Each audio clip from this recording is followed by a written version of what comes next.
오늘은 전 세계에 있는 모든 교회들이 종려주일부터 부활주일까지 일주일을 고난주간으로 지킵니다. 이 종려주일은 예수님께서 십자가를 지시기 위해서 예루살렘으로 입성하는 날을 기억하고 주님이 십자가에 달리신 금요일 그리고 주님이 3일 만에 부활하신 주일을 부활주일로 지킵니다. 고난주간은 예수 그리스도의 십자가와 고난을 묵상하는 시간입니다. 누가복음 23장은 모든 복음서 가운데 예수 그리스도께서 지신 십자가의 사건을 가장 자세하게 기록한 말씀입니다. 우리가 이미 살펴본 대로 로마 총독 빌라도는 예수님께서 아무런 죄를 짓지 않으셨다는 걸 알고 있었고 죄를 찾을 수도 없었습니다. 그럼에도 불구하고 죄가 하나도 없으신 예수님께서 왜 십자가에 달려 죽으셨는지 오늘 본문은 그 이유를 분명하게 증거합니다.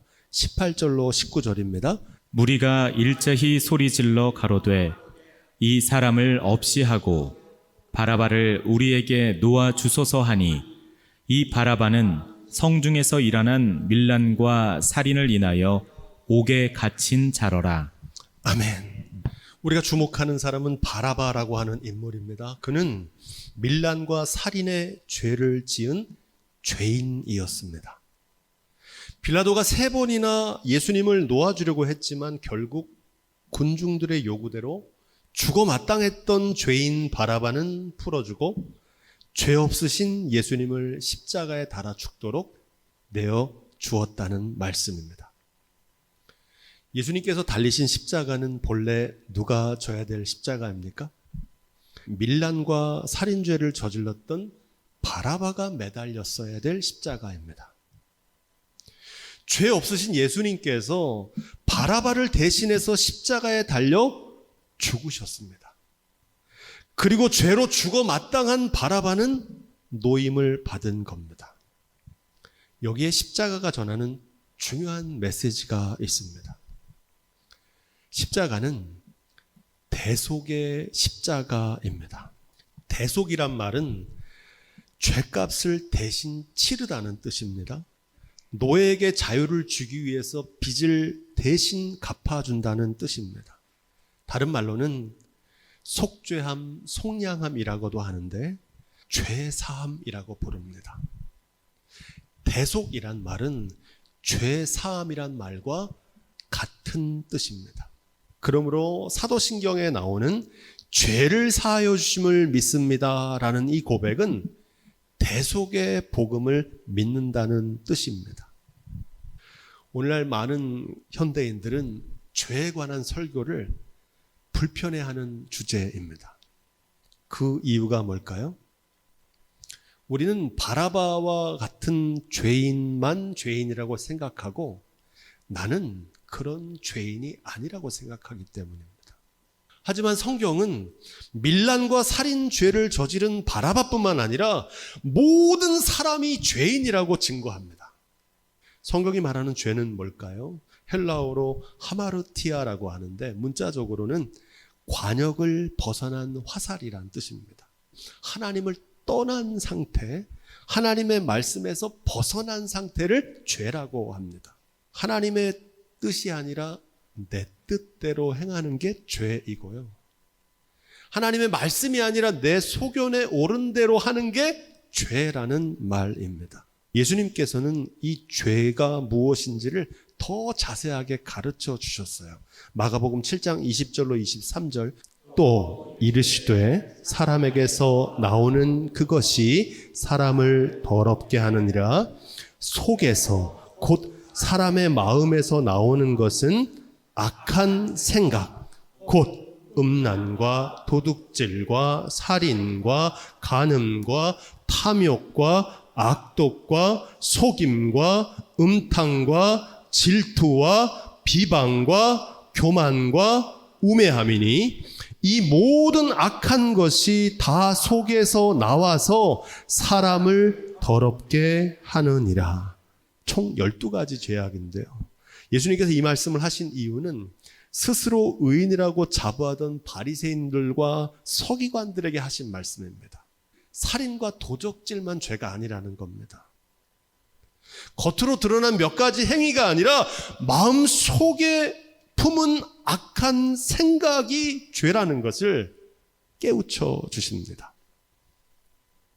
우리가 묵상하고 있는 사도신경은 500년 동안 정립되고 지난 1500년 이상 기독교가 지켜온 소중한 전통입니다. 사도신경처럼 기독교가 전통적으로 정의한 죄악들이 있습니다. 교회 역사 속에서 7가지 대죄라고 부릅니다. 그래서 그걸 7죄종이라고 해요. 죄의 크기가 크다는 말이 아닙니다. 죄의 뿌리와 근원이 뭔지를 밝혀줍니다. 첫 번째는 교만입니다. 스스로 의롭다고 여기는 자만심이에요. 하늘 높은 줄 모르는 독선, 내 사전에 불가능은 없다는 오만입니다. 좀 쉽게 얘기하면 왕자병, 공주병 같은 겁니다. 두 번째 대죄는 뭐냐? 인색입니다. 소유에 대한 이기적인 집착이에요. 남이야 어찌 되든 말든 자기밖에 모르는 욕심꾸러기입니다. 놀부심보예요. 세 번째가 질투입니다. 다윗을 시기했던 사울 왕의 시기와 질투. 네 번째 대죄는 분노입니다. 폭언과 폭행과 폭력과 다툼과 전쟁의 원인이 됩니다. 다섯 번째가 음욕이에요. 우리아의 아내를 취했던 다윗 왕입니다. 오늘날 무분별한 성관계가 바로 대죄 가운데 하나입니다. 여섯 번째는 탐욕인데 탐식이라고도 해요. 식탐, 폭식입니다. 뭘 얘기하는 거냐면 필요 이상의 것을 추구하는 지나친 과욕입니다. 중독과 같은 겁니다. 일곱 번째가 나태입니다. 게으름인데 다른 사람에 대한 무관심과 무책임을 말합니다. 직무유기죠. 할 수 있는데 안 하는 거예요. 우리 안에 있는 생각이고요. 누구나 예외 없이 겪을 수 있는 감정들입니다. 그리고 생활에서 볼 수 있는 죄악들입니다. 무슨 뜻입니까? 누구도 죄로부터 자유로울 수 없다는 겁니다. 죄는 마치 우리 몸의 때와 같아요. 여러분 때 있으시죠? 요즘은 뭐 목욕탕 가서 때를 안 미는데 털어서 먼지 나지 않는 사람이 없다는 격언처럼 때 묻지 않는 사람이 있을까요? 없을까요? 없어요. 아니, 때가 없는 사람이 어디 있습니까? 몸에 다 있지. 그것처럼 죄 없는 사람은 하나도 없습니다. 그래서 사도 바울이 말했던 의인은 없나니 하나도 없다는 말씀은 진리예요. 몸의 때는 단지 더럽고 냄새나는 상태를 말하는 게 아닙니다. 때 속에는 수많은 세균들이 있어서 만병의 근원이 됩니다. 몸의 때를 씻지 않으면 온갖 감염을 일으키는 것처럼 마음속의 죄를 씻지 않고 죄사함을 받지 않으면 영혼이 병들게 되고요. 마침내 영적인 죽음에 이르게 됩니다. 그래서 죄의 삭은 사망이라고 증거하는 겁니다. 죄의 최종 결과는 사망에 이르게 된다는 겁니다. 눈에 보이지 않는 미세한 병균이 건강을 위협하는 것처럼 마음의 죄는 영적인 죽음으로 반드시 귀결된다는 겁니다.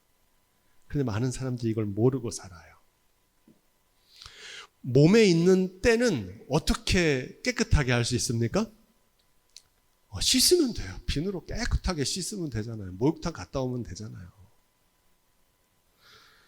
그렇다면 여러분, 우리의 마음속의 죄는 무엇으로 깨끗게 할 수 있을까요? 이게 오늘 우리가 묵상해야 될 주제입니다. 성경은 죄사함을 받는 유일한 길을 단 한 문장으로 증거합니다. 우리 히브리서 9장 22절 말씀, 피 흘림이 없은즉 사함이 없느니라. 아멘. 구약의 희생 제사를 증거하는 말씀입니다. 죄를 지은 사람이 흠없는 어린 양을 제사장에게 데리고 가서 그 머리에 안수를 합니다. 그럼 그 죄가 옮겨가요. 제물로 바쳐진 어린 양이 고통스러운 신음소리를 듣습니다. 하얀 털이 붉은 피로 물들어가요. 가죽을 벗기고 각을 떠서 불에 태워 드려집니다. 그때 그 제사를 드리는 사람은 무슨 생각을 하겠습니까? 내가 죽어야 되는데 양이 나를 대신해서 죽는구나.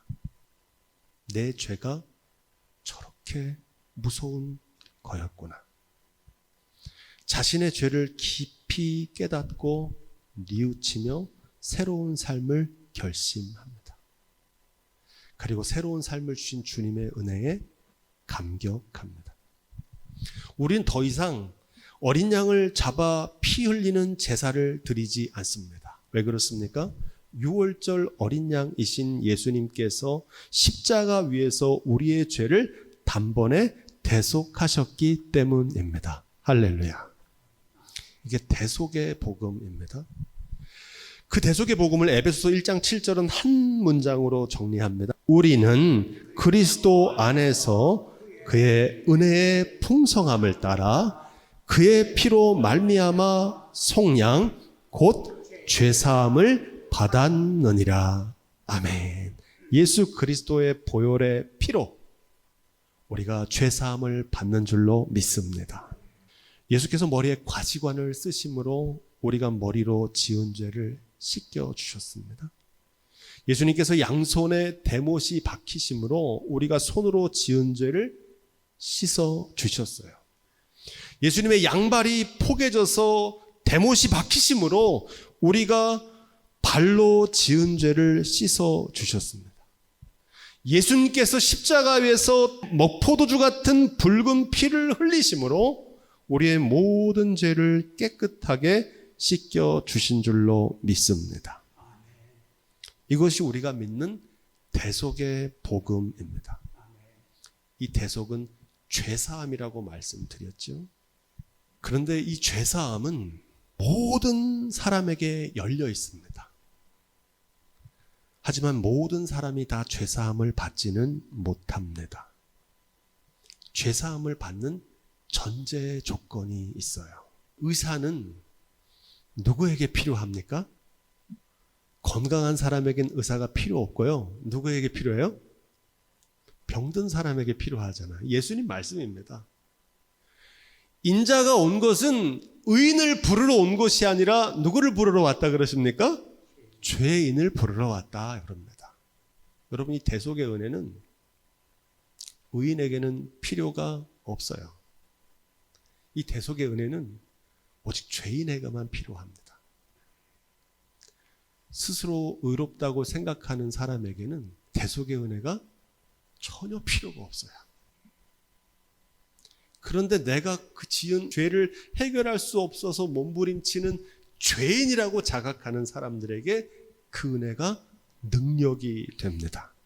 죄사함을 받기 위한 전제 조건이 요한일서 1장 7절로 10절에 나와요. 그가 빛 가운데 계신 것 같이 우리도 빛 가운데 행하면 우리가 서로 사귐이 있고 그 아들 예수의 피가 우리를 모든 죄에서 깨끗게 하실 것이요. 만일 우리가 죄 없다고 말하면 스스로 속이고 또 진리가 우리 속에 있지 아니할 것이요. 만일 우리가 우리 죄를 자백하면 그는 미쁘시고 의로우사 우리 죄를 사하시며 우리를 모든 불의에서 깨끗게 하실 것이요. 만일 우리가 범죄하지 아니하였다 하면 하나님을 거짓말하는 이로 만드는 것이니 또한 그의 말씀이 우리 속에 있지 아니하니라. 죄 사함의 전제 조건은 회개입니다. 그런데 이 회개를 하려면 먼저 뭘 해야 됩니까? 자기가 죄인이라는 걸 알아야 돼요.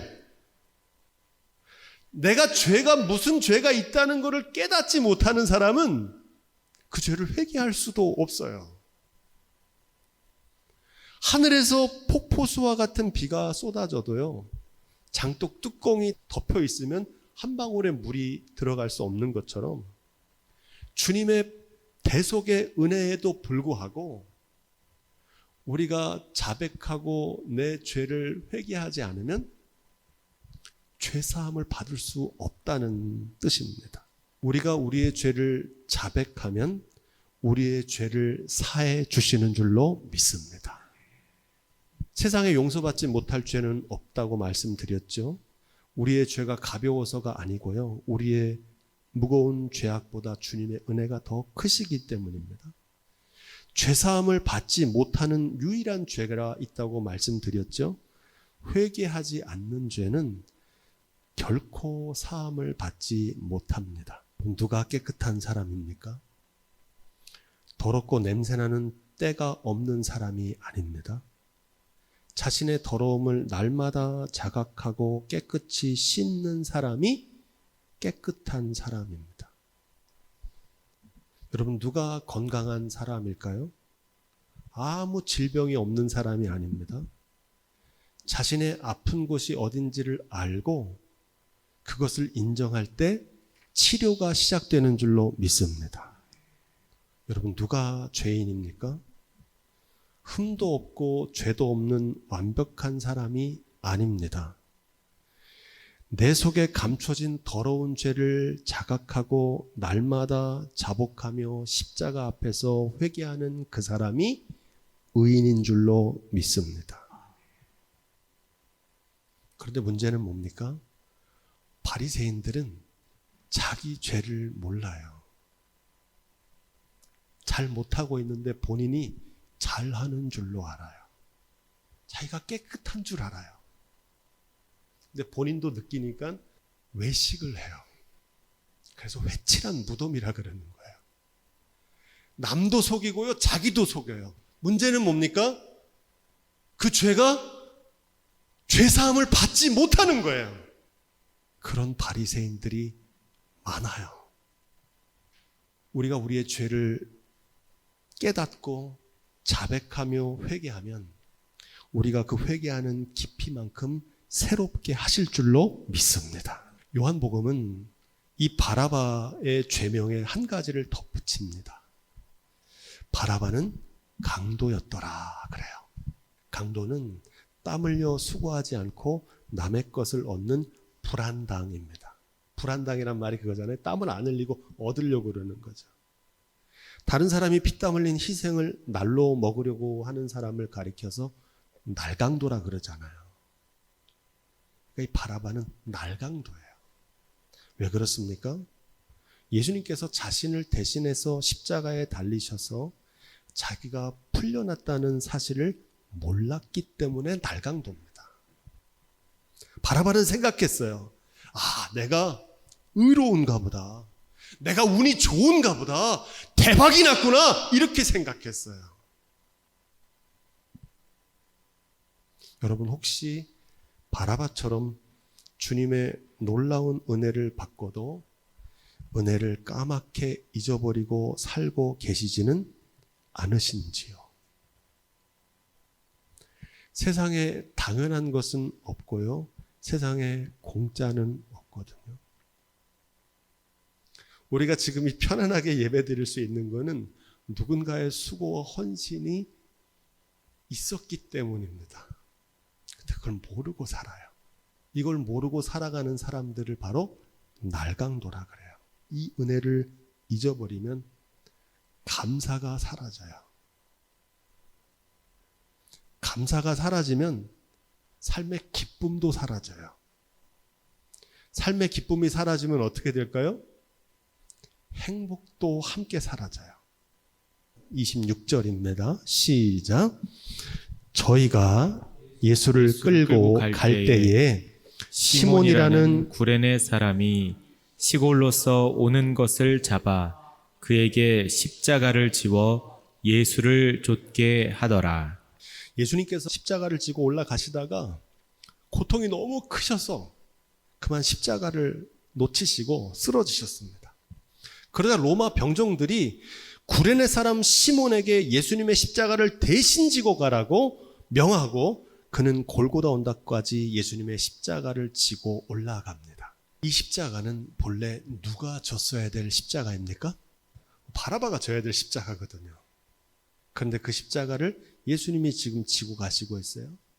예수님이 십자가를 지고 가시다 그건 무거워서 떨구면 그 십자가 누가 대신 지고 가야 됩니까? 그 베드로가 져야 될 십자가거든요. 죽기까지 따른다 그랬으니까. 근데 베드로 어디 갔어요? 도망쳤어요. 십자가 지기 싫어가지고. 다 도망쳤어요. 예수님은 십자가 때문에 아프신 게 아니에요. 그 제자들의 모습에 더 아프셨을 거라고 생각해요. 남 얘기할 게 아니라 오늘 많은 그리스도인들이 주님의 대속의 은혜와 영광과 축복은 잘 알아요. 그리고 그건 다 누리며 살아요. 그런데 주님의 고난은 함께 감당하려고 하지 않습니다. 여러분, 주님이 지신 이 십자가 누가 져야 될 십자가입니까? 그건 우리가 져야 될 십자가입니다. 왜 제가 그 십자가를 집니까?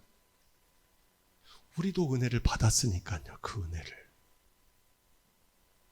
우리도 용서를 받았거든요. 우리도 그 은혜와 축복을 받으며 살았기 때문에 그 은혜에 합당한 삶을 살아야 되는 겁니다. 내가 그거 하기 싫다고 도망치면 주님이 그 십자가를 또 지고 가셔야 되는 거예요. 베드로가 질 십자가를 구레네 시몬이 진 것처럼 베드로가 십자가를 지지 않으면, 내가 십자가를 피하면 다른 사람이 내 몫까지 감당해야 되거든요. 오늘날 대부분의 교인들은 대속의 십자가는 잘 믿습니다. 이거 설교 안 해도 돼요. 다 알잖아요, 우리가. 그런데 내 몫에 된 자기 십자가를 지고 주님을 따르려고 하지는 않습니다. 존귀 영광 모든 권세 주님 홀로 받으소서 멸시천대 십자가는 제가 지고 가오리니, 찬송은 잘 부르는데 주님이 주시는 영광은 다 받으면서 주님과 함께 고난은 당하려고 하지 않습니다. 그 이유는 십자가와 부활을 믿지 못하기 때문입니다. 여러분, 십자가는 끝이 아니고 부활의 영광이 있는 줄로 믿습니다. 십자가 없이는 부활도 없어요. 십자가의 사랑을 받았으면 십자가의 사랑을 실천하십시오. 할렐루야. 하나님의 축복을 받으셨습니까? 그러면 그 축복을 베푸세요. 주님의 용서를 받으셨으면 나도 용서해 주세요. 내가 도움을 받았으면 이제 나도 도움을 주세요. 예수님께서는 날강도 바라바뿐만 아니라 우리의 죄를 대신 지시고 십자가에서 죽으셨습니다. 우리의 죄값을 다 치르시고 새로운 삶을 선물로 주신 줄로 믿습니다. 이 값없이 받은 대속의 은혜를 기억하며 받은 은혜에 부끄럽지 않은 삶을 살아가시기를 십자가로 우리의 죄를 사해 주신 우리 주님 예수 그리스도의 이름으로 축원드립니다.